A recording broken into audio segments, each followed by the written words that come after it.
Graças a Deus, amados, sou o reverendo Juan Vieira. Estamos aqui para meditarmos mais um texto da palavra do Senhor. Encontra-se lá no livro de Êxodo, capítulo 3, do versículo 7 até o versículo 10. Apenas 3 versículos estaremos meditando nesse texto. Diz assim a palavra do Senhor.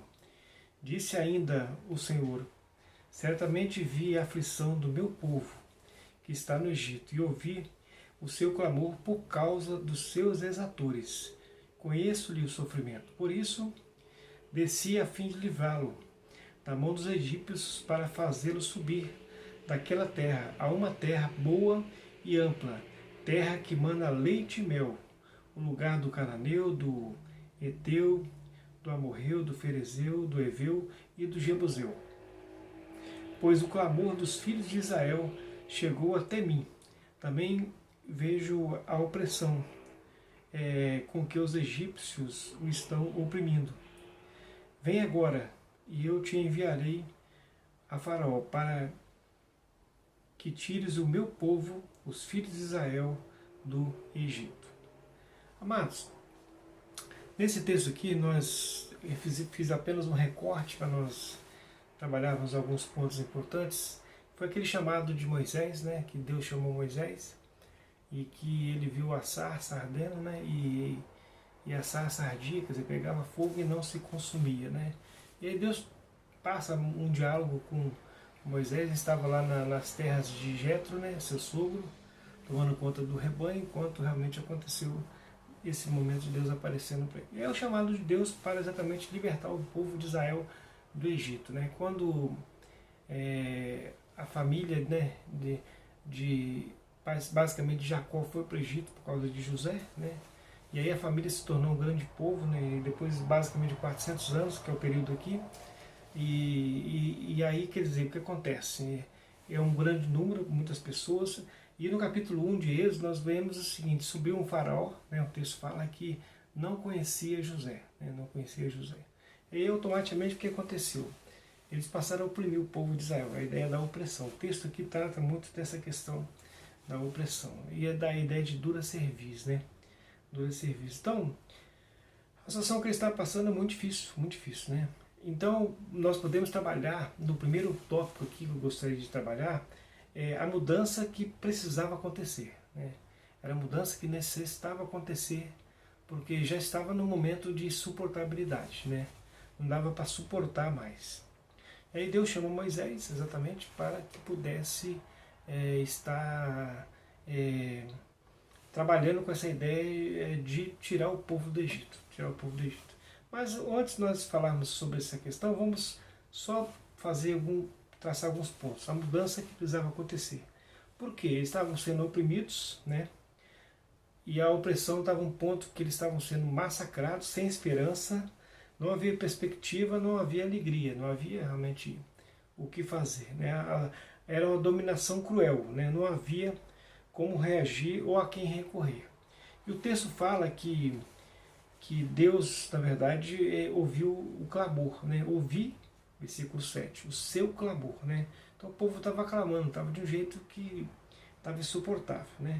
E o versículo 7 fala que Deus viu a aflição do meu povo, quer dizer, tratando eles como o povo dele mesmo, que estava no Egito, e Deus ouve o clamor por causa do povo do Egito, que dominava de forma que fazia o povo realmente sofrer de forma que eles não estavam aguentando mais. Então ouviu o clamor. Então era necessária uma mudança, Aí Deus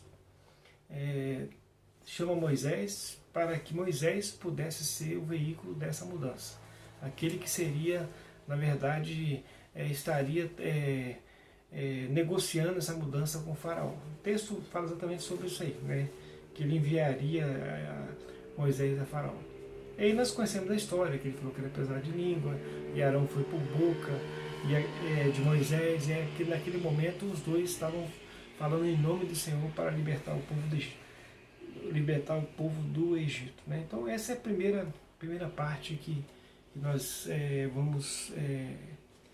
estamos fechando agora. A mudança que precisava acontecer. Era necessário acontecer uma mudança porque a situação estava bem complicada. O segundo tópico que eu gostaria de trabalhar nesse texto é havia a mudança que precisava acontecer, e agora, a partir desse momento, nós entendemos o seguinte: Deus, quando chama Moisés, Deus estava traçando uma nova história. Deus estava, na verdade, estabelecendo uma nova história para o povo de Israel. Então, era o momento que Deus estava trazendo Moisés para estabelecer uma nova história e prevalecer sobre o Egito.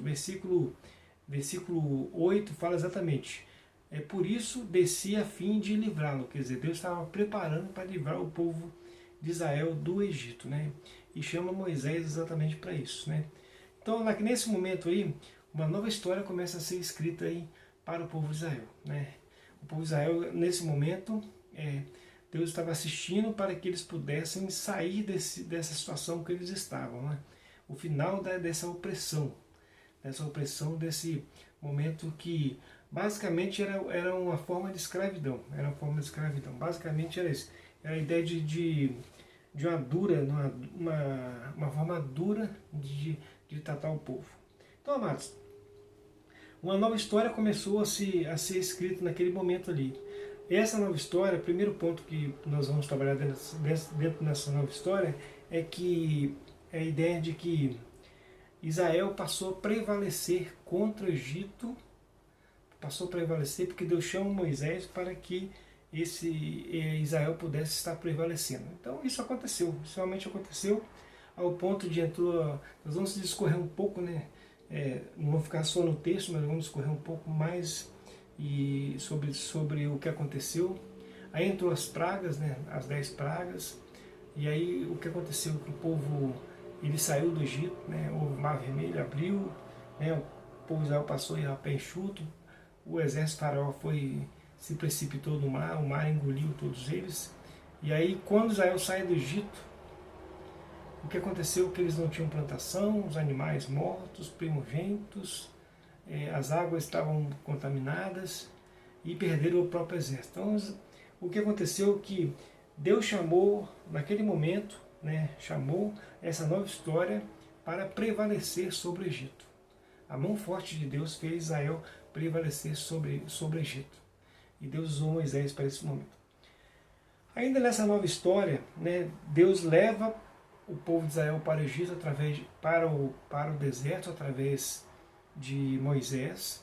E ali Deus começa a tratar com o povo de Israel. Lógico que foi 40 anos, né? 40 anos no deserto.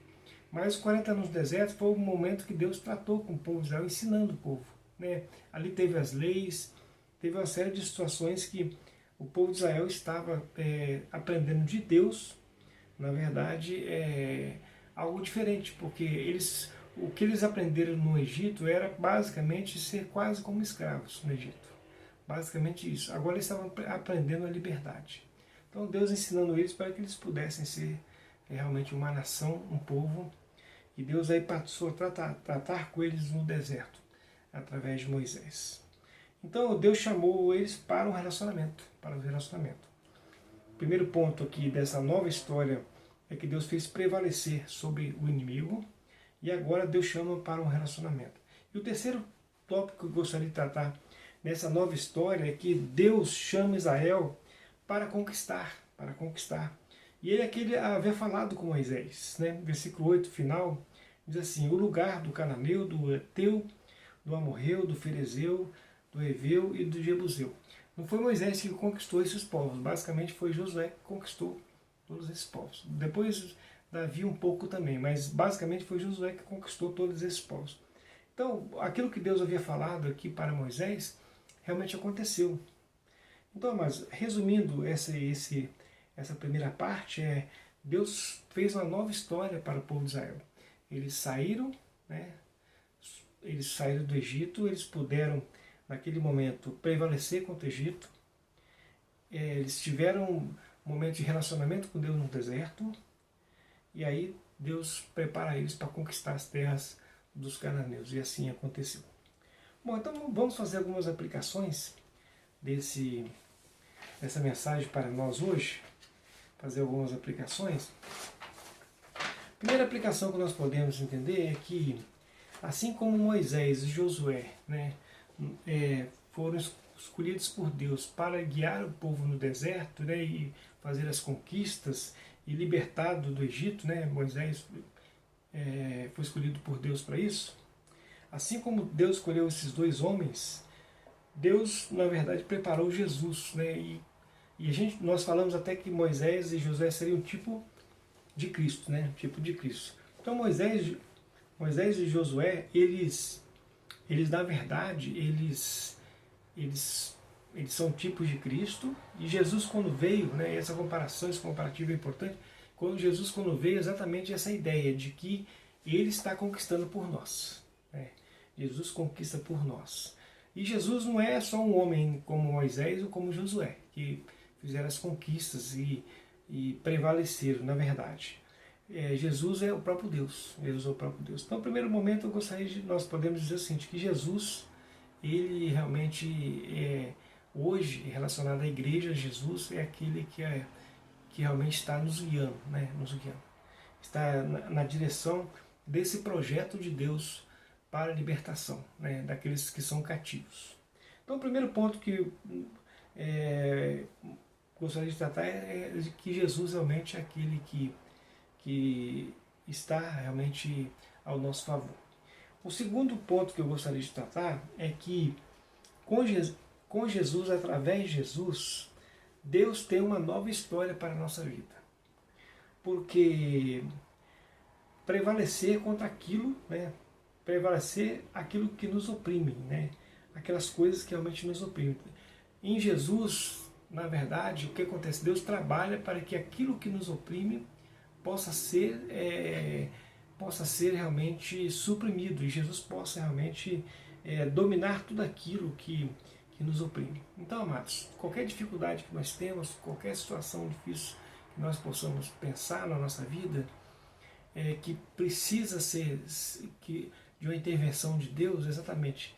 Jesus é aquele que domina sobre todas as coisas e Jesus é aquele exatamente que morreu na cruz por nós e aí nos garantindo a liberdade, toda a liberdade, no sentido de que as coisas já não estão nas nossas mãos mais, mas Jesus, ele venceu na cruz por nós e por isso ele tem autoridade sobre todas as coisas.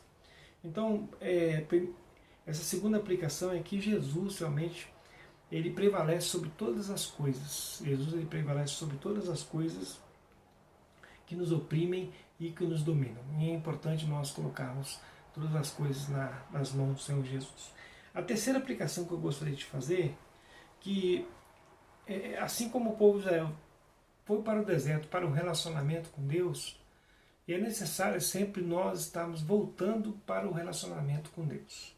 Não esquecer dessa ideia do relacionamento com Deus, através da oração, através da leitura da palavra e através da comunhão dos santos. É importante a ideia da comunhão com Deus, né?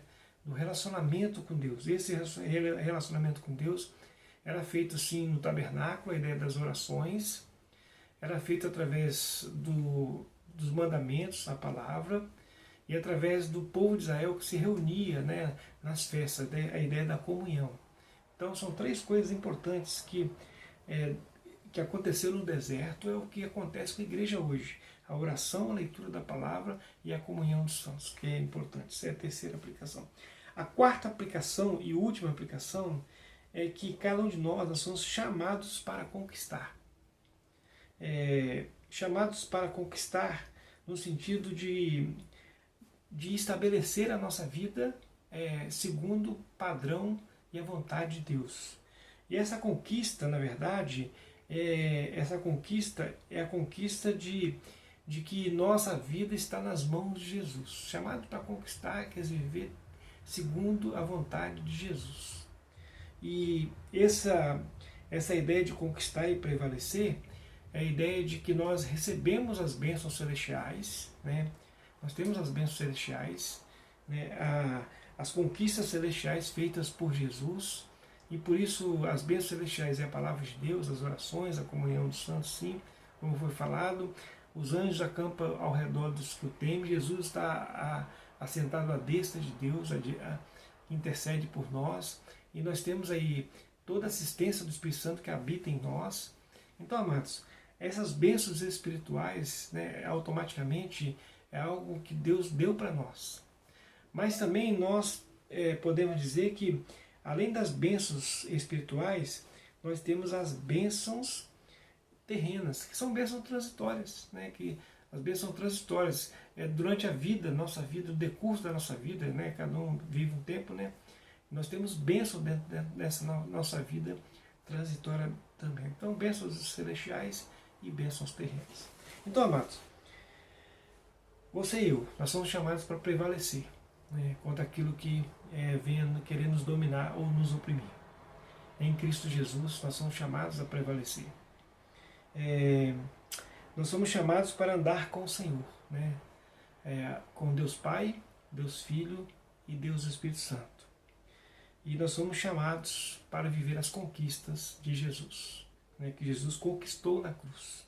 As bênçãos celestiais e as bênçãos terrenas.